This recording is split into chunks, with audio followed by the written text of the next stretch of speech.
संगीतकार सचिन देवबर्मन की 116वीं जयंती शनिवार सुबह विद्यापीठ सुवर्ण जयंती भवन में मनाई गई, जिसका आयोजन तथ्य संस्कृति विभाग और बिलोनिया नगर परिषद द्वारा किया गया। शानदार सांस्कृतिक कार्यक्रम के साथ सचिन कर्ता का जन्मदिन मनाया गया।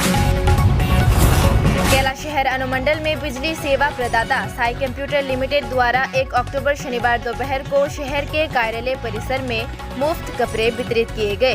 साई कंप्यूटर लिमिटेड के अधिकारियों ने आर्थिक रूप से पिछड़ी महिलाओं को सौंपी साड़ियां। वस्त्र वितरण कार्यक्रम में साई कंप्यूटर कंपनी के कैलाश शहर परियोजना प्रबंधक गौतम घोष सहित अन्य अधिकारी उपस्थित थे।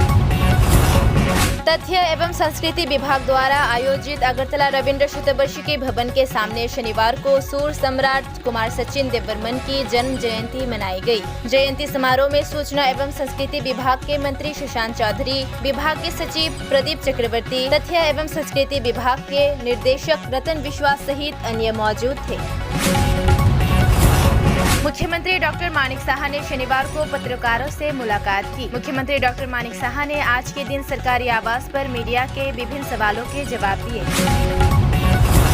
बटतला चौकी की पुलिस ने शारदीय दुर्गोत्सव के अवसर पर शराब विरोधी अभियान चलाया, जहां बटतला बाजार, जयनगर दशमी घाट और गंगाइल रोड पर छापेमारी कर एक व्यक्ति के साथ 40,000 रुपये की विदेशी शराब जब्त की गई। बटतला चौकी पुलिस ने आज के दिन के शराब विरोधी अभियान के बारे में मीडिया को बताया।